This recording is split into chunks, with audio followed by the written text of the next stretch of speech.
Hey everyone, welcome back. Have you ever been in a relationship where, your family wasn't exactly like over the moon about your partner? Oh yeah, definitely. It's tough. It It can be was. super tough. Today we're gonna dive deep into this whole dealing with family disapproval thing in relationships. Yeah.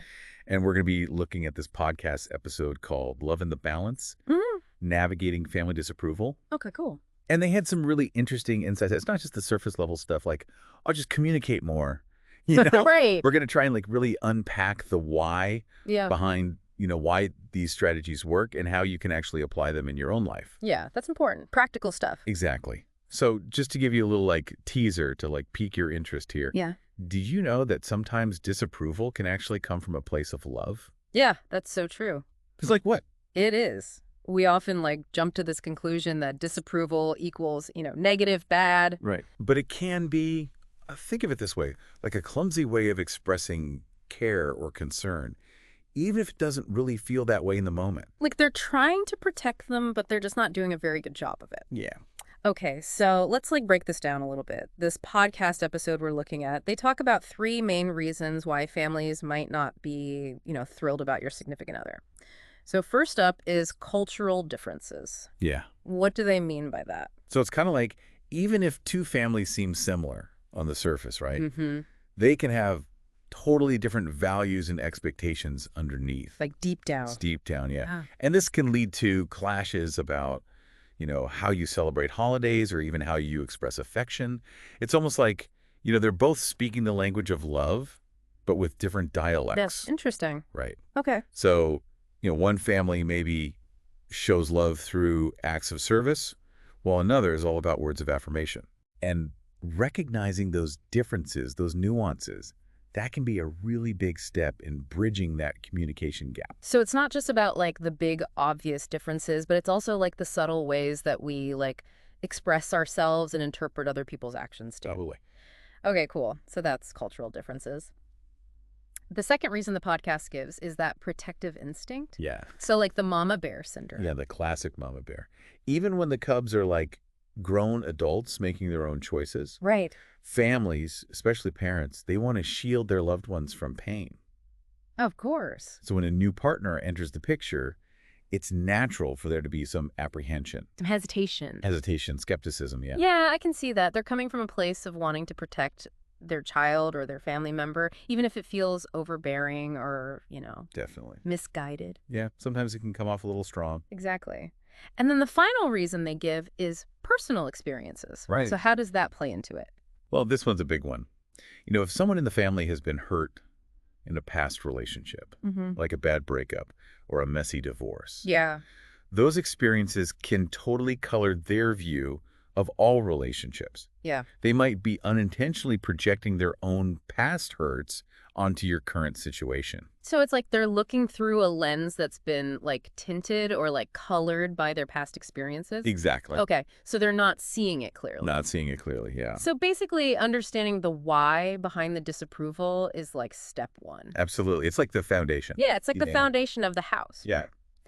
So I guess if you're listening to this, think about your own situation for a second. Which of these reasons do you think might be playing a role in your partner's family's disapproval? Once you've got a clearer picture of what's motivating them, then you can start to figure out, how to approach the situation. Absolutely. So that leads us to the next big thing, which is communication, Yes, communication. which I feel like everyone says, but how do you actually do that? Well, the podcast we're talking about, Mm-hmm. they emphasize this as the cornerstone of navigating family disapproval. Okay. And it all starts with talking to your partner. Of course. Yeah. Yeah, you're a team in this, right? Yeah. Presenting a united front, Okay. that's essential. You got to be on the same page. Exactly. But what does that actually look like in practice? Yeah. How do you actually do that? Well, before you even think about engaging with the family, it's crucial to sit down with your partner and have a really open and honest conversation.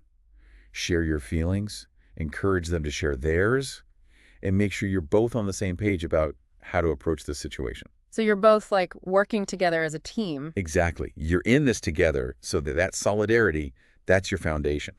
Okay, cool. So once you've had that conversation, you've got to actually talk to the family, right? Right. Meet with them, Yeah. which can be kind of scary. It can be intimidating. Any tips for making that a little less awkward? Absolutely. The key is to keep it casual and pressure-free. Okay. So instead of like a formal sit-down, think more along the lines of like a coffee date Well, or a low-key dinner. oh, that's good. Yeah, the goal here isn't to like launch into this grand defense of your relationship. Right, right. It's more to let them see you as you are outside of the partner label, Just as a person. just as a human. Let your Yeah. personality shine through, share some of your values, maybe even highlight some of the things your partner loves about you. Oh, that's a good idea. Like, Yeah. oh, they love my sense of humor. Exactly. So it's less about convincing them and more about like just connecting on a human level. Exactly. I like that. But even in a casual setting, sometimes conversations about like sensitive topics, they can get heated. Oh, for sure. That's where the podcast's third communication tip comes in. Staying calm. Yes. Staying calm. So important. But how do we actually do that when, emotions are running high? Right. Like, how do you actually do that? This is where active listening becomes like your secret weapon. Okay. So instead of getting defensive or trying to like win the argument, focus on really understanding their perspective, Even if you don't agree with it. especially if you don't agree with it. Oh, okay. Try reflecting back what you hear them saying. Mm-hmm. Make sure you're on the same page. Like, so what you're saying is, or I hear that you're concerned about, this shows them that you're genuinely trying to get where they're coming from. To understand. Exactly. Mm. And even when it's tough, try to respond calmly and thoughtfully, not just like reacting impulsively. Right. That can really help de-escalate things, and it shows them that you're mature and willing to listen. It's easier said than done, though. Any like practical tips for like actually keeping your cool in those moments? Yeah, for sure. One technique that I find really helpful is using I statements. I statements. Okay. Yeah, so for example, instead of saying, you're being unfair, which can sound kind of accusatory, Yeah. try something like, I feel misunderstood when you say that. Oh. It shifts the focus from blaming to expressing your own feelings. That's good. It's subtle, but it's powerful. It takes the sting out of it Yeah, and it keeps it more constructive. exactly. And I guess like if it gets too intense, you can always like take a break. Right? Oh, yeah, absolutely. Yeah. It's always okay to step away for a bit and come back to the conversation later when things have cooled down. You don't have to solve everything right then and there in that moment. Totally. Sometimes a little space lets everybody kind of cool down and approach it with a fresh perspective later on. Okay, cool. So we talked about understanding, the root of the disapproval. We've talked about communication. But this podcast also talks about setting boundaries, which sounds really important for like actually protecting your relationship. Yes, boundaries are crucial. And it's not about being like aggressive or cutting people off. It's about creating healthy limits to safeguard both your emotional well-being and the strength of your partnership. Think of it this way. Boundaries are like the fence around your relationship garden, protecting it from being trampled. Oh, I like that. Right. Boundaries are the fence. Yes. Okay. But how do we actually set these boundaries? Like, what does that look like in real life? Well, the podcast gives us 3 main strategies to work with. First, we have defining the relationship. Define the relationship. Okay. What does that even mean? It's about being really clear with your partner's family about what your relationship means to both of you. Okay. It's a way of asserting your commitment and how serious your bond is. Okay. This could involve explicitly stating your intentions, whether it's moving in together, getting engaged, or just simply saying, we're in this for the long haul. It's like you're drawing a line in the sand and you're like, this is us and we're committed. Exactly. Okay. What's the second one? Second strategy is all about limiting negative interactions.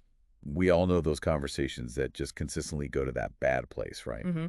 If that's a repeating theme with your partner's family, it's totally okay to step back and take a break from those interactions for a while. You don't have to subject yourselves to that negativity all the time. Like protect your peace a little bit. Exactly. Yeah. Protect your peace. And then the third boundary setting strategy is all about prioritizing the partnership. Okay. This might seem obvious, Mm. but it's so easy to lose sight of this when you're dealing with all this outside pressure. Right. Prioritizing the partnership means putting your relationship with your partner first and foremost. Yeah. It's a reminder that your bond is what truly matters, and you won't let external disapproval dictate your choices or like undermine your happiness. Because at the end of the day, that's what really matters. Right? Absolutely. Your happiness as a couple. Yeah. But what happens if you don't set those boundaries? Well, if you don't set healthy boundaries, you can start to build up resentment. Oh, yeah. And not just towards the family, but potentially towards your partner as well. Oh, it's not good. It's not. It can create this constant underlying tension that puts a strain on the relationship. Yeah. So what are some examples of like actually setting those boundaries in a healthy way? Sure. Let's say, a particular family gathering is going to be tense based on past experiences. Yeah. Setting a boundary might mean politely declining the invitation this time. It's about picking your battles. Yeah. Or if a conversation starts veering into negative territory, it could mean firmly but politely changing the subject. Yeah. Something like, I appreciate your concern, but I'd rather not discuss this right now. Oh, that's good. You're asserting your needs, protecting your space, but without being confrontational. So it's like you're being assertive but respectful. Exactly. Okay, cool. Yeah. But so far we've focused a lot on what to avoid. Yeah. Like, can we get a little more optimistic here? Oh, absolutely. But Because even with all these challenges, this podcast really stresses that positive change is possible. It's about building bridges, even if those bridges are a little wobbly at first. I love that. Building bridges, even if they're wobbly. So how do we do that? Like, how do we start building those bridges? Well, the podcast gives us a few great starting points. Right. First, you can try finding common ground. Okay. It's about looking for those shared interests, values, even if they seem small at first. Like what? Maybe bond over a favorite sports team, a shared love of gardening, or even just agree on how to cook something. Okay, yeah. Those little things, those points of connection, they can be surprisingly powerful in building understanding and respect. It's like finding those little glimmers of like connection, those points of light. Totally. Okay. What's another one? Another bridge-building strategy is celebrating milestones together. Okay. Now, this doesn't have to mean inviting them to absolutely everything, especially if things are still a bit strained. Right. But think about those big moments, birthdays, graduations, maybe a housewarming party. Yeah. Including them in those celebrations when it feels right can help create those good memories Okay.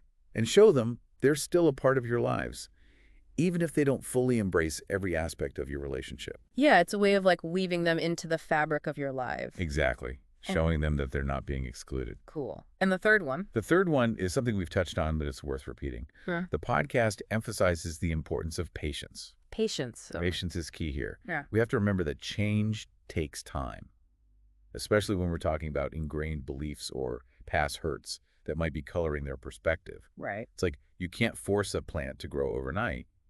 You can't expect their attitude to change overnight either. That's a good analogy. It's like planting a seed. Exactly. You got to keep nurturing it. Keep engaging with kindness and understanding, even when it's hard. Even small gestures can have a ripple effect over time. Like those little acts of kindness can really add up. They do. Cool. Speaking of nurturing, this podcast also brings up something really important that we haven't really touched on yet, and that is support. Like, you need support throughout this whole process. Dealing with family disapproval is hard.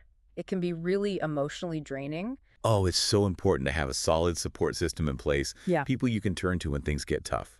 And the podcast actually highlights three main sources of support. First up, your friends. Your friends, like your ride or dies. Exactly. Good friends are amazing listeners. They Mhm. give you that safe space to just vent your frustrations, Yeah. offer advice if you're looking for it, and most importantly, remind you that you're not alone in this. Yeah, sometimes you just need to like get it out, talk to somebody. Absolutely. Sometimes a good vent session can be incredibly therapeutic. It really can. And speaking of therapy, that's the second source of support. Oh, yeah. Therapy. I used to think therapy was only for people going through like major life crises, but listening to this podcast really opened my eyes to how valuable therapy can be for anyone facing relationship challenges, big or small. Yeah. Because it's a safe and neutral space to process your emotions, develop healthy coping mechanisms, Yeah. get tailored advice for your unique situation. It's like a personal trainer, but for your mental and emotional health. Yeah. I love that. Okay, cool. And then the last source of support that they mention might surprise some people. Support groups. Support groups. Okay. Yeah. Support groups can be super powerful because they connect you with other people who are going through the exact same thing. Right. There's something so validating about realizing you're not alone in this struggle. Yeah. Hearing from people who've walked a similar path, sharing stories, offering advice, that could be so empowering. Yeah. It can help you feel less isolated and more equipped to handle whatever comes your way. It's that misery loves company thing, but in a good way. Exactly. In a good way. You realize you're not alone, Exactly. and that shared experience can be a real source of strength. Totally.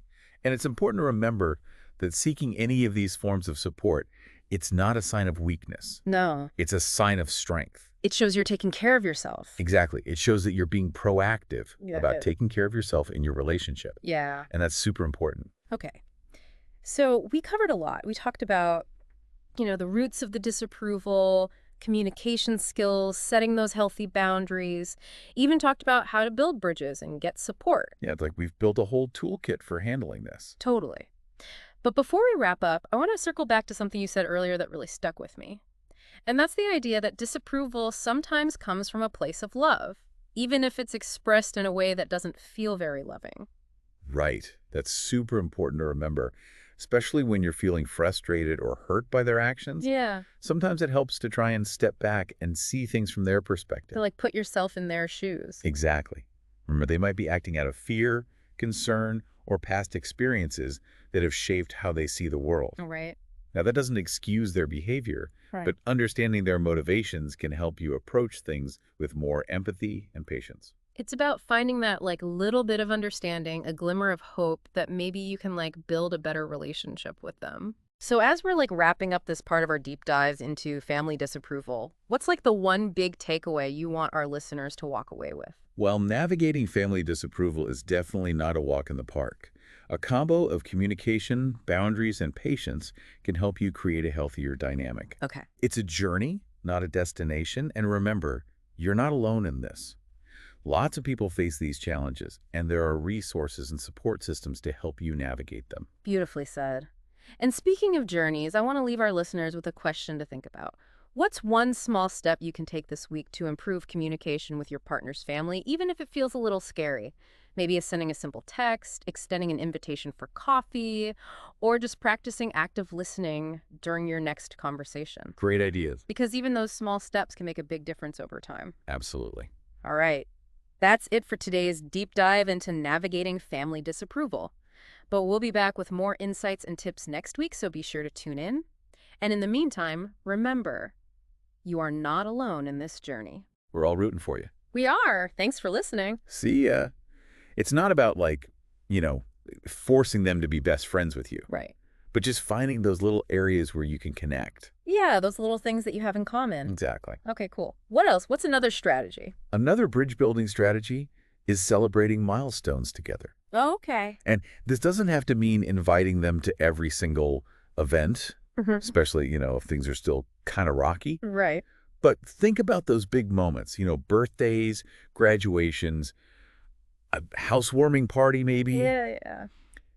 Including them in those celebrations when it feels appropriate can help create positive memories Okay. and show them that, they're still a part of your lives, even if they don't agree with every single choice you make Right. about your relationship. It's a way of saying, hey, you're still part of the family, Exactly. even if you don't like my partner. Exactly. Cool. What's the third one? The third one is something we've already talked about, but it's worth repeating. The podcast really emphasizes the importance of patience. Patience. Okay. Patience is key here. It's hard, though. It is hard. Especially when you're come on, just accept them. I know. But we have to remember that change takes time, especially when it comes to people's deeply held beliefs or, those past hurts that might be shaping their perspective. Yeah, it takes time to heal. It does. You can't make a plant grow overnight. Right. You can't force someone's feelings to change overnight either. It's a process. It is. So just keep nurturing that relationship. Keep being kind, keep being understanding, even when it's hard. Yeah. Because those small gestures, they really can add up over time. Okay. So speaking of nurturing, this podcast also brings up something really important that we haven't really talked about yet, and that is support. Oh, yeah. You need support throughout this whole process. Absolutely. Dealing with family disapproval, it can be really emotionally draining. It can be so draining. Even when you have all the right tools, you're communicating well, you're setting boundaries, it's still hard. It's still really tough. So it's so important to have a good support system, people you can turn to when things get rough. And the podcast talks about 3 main sources of support. The first one is Friends. Friends. Yes. Friends are the best. They are. Good friends are like those amazing listeners. Yeah. They give you a safe space to vent, to process your frustrations. They're there for you. Yeah. And most importantly, they remind you that you're not alone in this. Yeah, because sometimes you just need to, like, get it all out. You do. Sometimes you just need to vent. And then you feel so much better. Exactly. Yeah. And speaking of feeling better, the second source of support that they highlight is therapy. Therapy. Yeah. Yeah. You know, I used to think that therapy was only for people dealing with like huge, major life crises. Yeah. But listening to this podcast really made me realize how valuable therapy can be for anyone facing relationship issues, Yeah. big or small. Yeah. Because it's like a safe space to really like talk through your feelings and work through things. Exactly. You have that safe and neutral space to process your emotions, to work through things, to develop coping mechanisms, get advice specifically tailored to your situation. And you have that person who's like a professional, you know? Exactly. It's like having a personal trainer for your mental and emotional health. Oh, I love that. Right. Okay. So we talked about friends, we talked about therapy. What's that third one? Okay. The third source of support that they mention might surprise some people. Support groups. Support groups. Okay. Yeah. Interesting. Yeah. Because support groups, they can be really powerful. You know, because they connect you with other people who are going through the exact same thing. Yeah. There's something so validating about knowing you're not alone in this struggle. Right. It's like you're not the only one dealing with this. Yeah.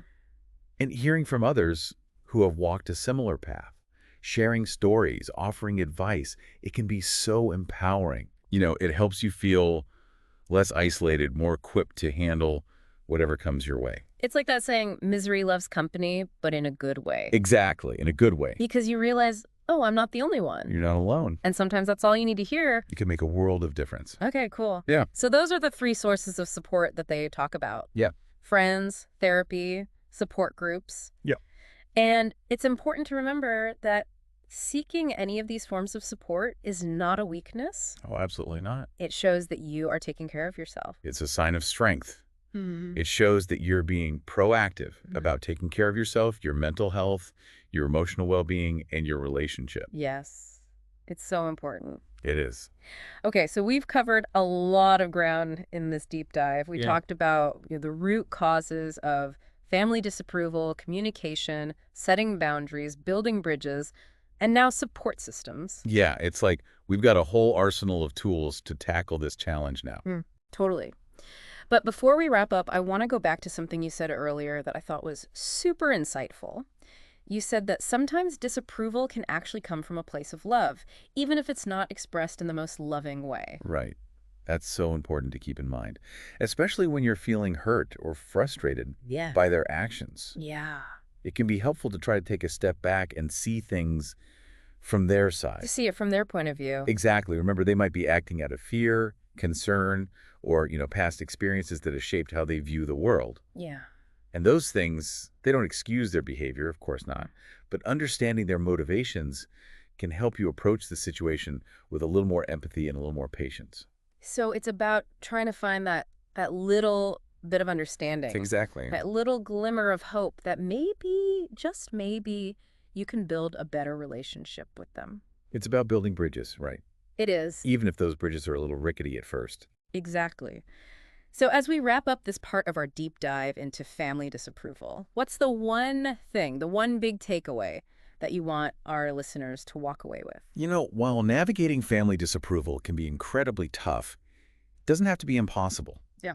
With open communication, clear boundaries, and a good dose of patience, you can really create a more positive and supportive dynamic, even if it takes time. It's a marathon, not a sprint. It is.